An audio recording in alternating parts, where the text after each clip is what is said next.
All right, Jeremy Firth, what is the symbolism of graffiti? Most of it is tagging. I was here in forbidden places, and it's often coded with obscure fonts or in-group references in public places. Can you talk a bit more about the symbolism of graffiti? And so graffiti is definitely a form of, it's definitely a form of participation that is very low, let's say on the scale of participation, in the sense that it's a form of participation which is playing on the idea of the fool or the illicit. It has to do with a gesture. It has to do with the idea that, so let's say you make a really nice building and you're like, I've got this, right? Look at how powerful we are. Look at how we made this thing, right? This is the structure that's holding up our city, right? These are the structures that are making the system work. And then someone, all they need to do is to come with a can of spray paint and go shh. And but what they're doing by saying that is, you can't hold it all together. You can't keep this clean. You can't control everything. And so it's like a challenge to the control of the system.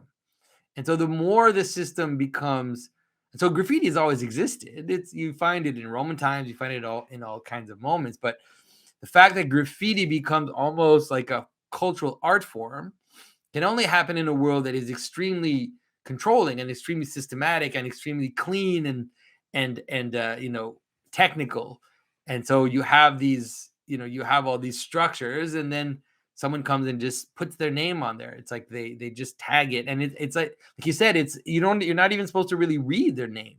It's almost like an obscure, kind of chaotic sign that just shows that the system isn't total. So and that's why it's also like an affirmation of the individual.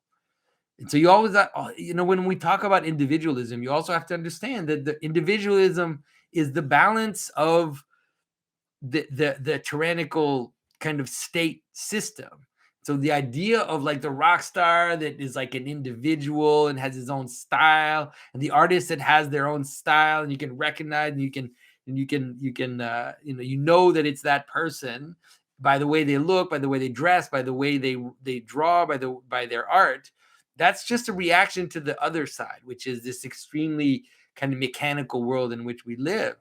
And so you can understand then that in a system that is tyrannical, someone to challenge that will want to assert their individuality. And so a graffiti artist is something like the punk rocker, right? That doesn't want to follow your rules, and that will have some idiosyncratic way of dressing in order to kind of call attention to themselves in a world of robots and a world of people that are all the same.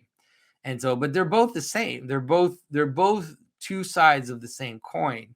And one is, let's say, one brings about the other. And so the graffiti artist will bring about systems of cleaning, systems of control that are even more radical, that'll force the police to criminalize graffiti because there's so much of it.